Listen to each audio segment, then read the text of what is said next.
o doro ndị anya doro ali ndị ntị ruru ali gbasara omenala arụ na ihe okwu eze awụghị okwu mmadụ dum na-eti ọnụ ọndọ gbasara kwesịrị iti ya ọnụ. Nke a bụ nke mbụ.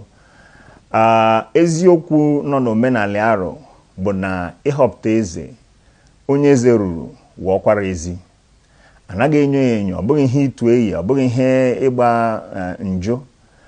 Kama Maazị Kanoji nna nna m mgbe ọ nọ ndụ ọ sị na ọ nweghị maka na eze ruru ọkwara ezi ewere ọkwara ezi aga ọhụ wepụtara arụ na ama eme nyocha selection process.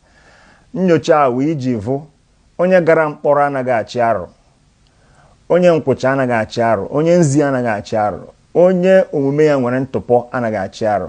Na iwe ọkpara ezi anyị anaghị ewepụtara gị arụ aga ọhụ. Anyị ma-eme nyocha onwe ihe anyị vụrụ meme anyị ma-ejesi gị biko nyetụ opoto, anyị asị gị nyetụ opoto.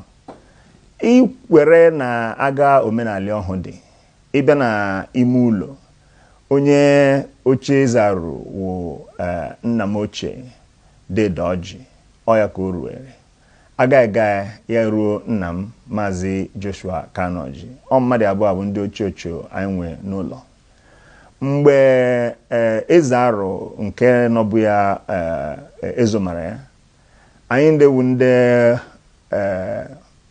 ka kpọrọ anyị ndị youth, anyị tụkọ isi si na ihe agbanwewala na ụbụla omenala ndị a ekwesịrị ịgbanwetu ya ntakịrị. Anyị avụ ihe a na-eme na Warri ebe a gaza wepụta Olu of Warri.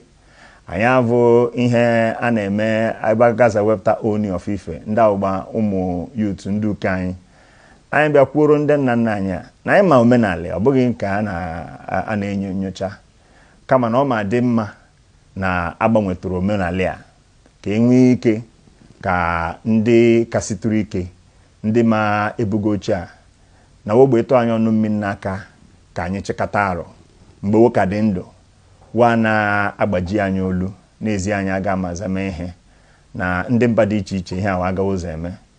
Ọ bụghị okwu dị izi, kama o were anyị mgbe iji kọrọ ndị nna anyị na ihe awụ ihe mezi ezi dị arụ ụtọ. Anyị na-ekelekwa ụmụ arụ ndị bụ mmadụ, ndị oke mmadụ tiri ọnụ n'okwu a kwuru ndị nna anyị okwu siwo na eziokwu bụ na omenala arụ bụ na ọkwara ezi na-achị, kama na ebe ọ bụ na wa agbagotetụla na wogbe ụmụ ọnụ mmiri n'aka ka wochia. Ihe a wee eziokwu nọ na ihe gbasara okwu eze. Ndị na-atụ eye na-ekwu na ọ turn by turn, ọ dịghị ihe dị aga ọhụ. Ndị na-ekwu okwu si na a na-eroteti, ọ dịghị ihe dị aga ọhụ.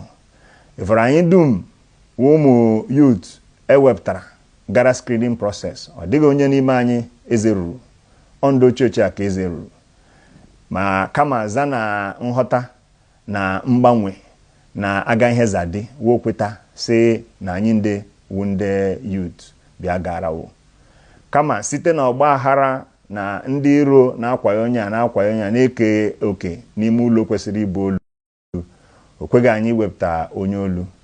Ndị oke nnachi bịa tii ya ọnụ si na o menyere anyị aka ka anyị nwee ike iwepụta onye olu. Ihe a wụ eziokwu nọ na ya, enweghị ihe ọdọ nọ na ya. Onye ekwukwa ya aga ọdọ, ihe a wụ aga ọza dị. Enyemaka ndị oke nnachi nyere anyị wụ kọmitii ewepụtara. Kọmitii a bịanyere anyị aka, anyị chịkọta onwe anyị eruo mgbe ọza ruo eme screening ọha emere. Ọ vọrọ m onwe na nwanne m nwoke bụ Godi Ide emegba ihe ọhụ abịa ti nda onye kwere na ọ ma abụgbo onwe, nda onye kwere na ọ ma abụ Godi. Mmadụ iso si na ọ ma abụ onwe, mmadụ abụọ si na ọ ma abụ ya onwe. Abịa kpọọ ihe mpụta si na ọma onwe ma awụ. Nwanne m nwoke wee iwe gavụ ezi bomesi ya da ya okpukpuri ihe ma agaghị ọhụza gaa ugbu a. Ndị na-achịkọta obodo etila ya ọnụ ewepụ ezi bomesi maka ihe ahụ mere ezighị ezi. Ihe a pụrụ iti ọgba aghara na ali arụ. M na-akọwara inye ihe a were mgbe na-akọwa ihe a ka ụwa dum nụ ya mara na ihe a bụ ihe mere. Onye chọrọ ịma nke bụ eziokwu ya lee ya anya, o nweghị ihe ọdọ nọ n'ime ya. M jikwa ohere a na-ekwuru ụmụnne m ndị dum ma Godi ma Oke ma Obiọha ma ndị ọdọ ndị ọka dị mwute na ewepụtara m na wobiko daa obiju.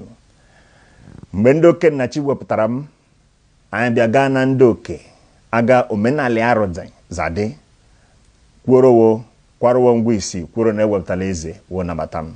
Anyị nwee ṅụrị. Anyị aza n'ibe ọhụ gaa utu ugwu aga gọọvọ ogo utu ugwu Maazị Orji Kanoji gọọvọ wezọma aka ọtọ n'utu ugwu. Ndị utu ugwu nabata m, anyị aṅụrị ya.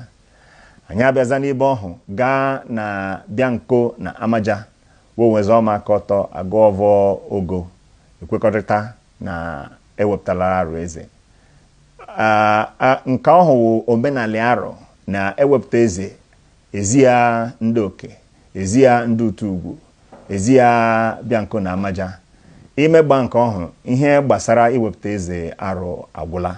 Ihe ọdọ na-afọrọ ọnụ bụ ihe ememme mgbe a ma ezi arụ ezewo, eze Ibomisi ekpu ya okpu.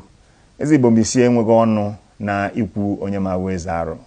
Ọ wụghị ma ugbu a ma mgbe n'ivu onwe mgbe ọ dị aga onye eziokwu ọwụla kwesịrị ịma. Nke a bụ ihe dum gbasara ihe a m chọrọ ikwu ka o doo ụmụ arụ dum anya.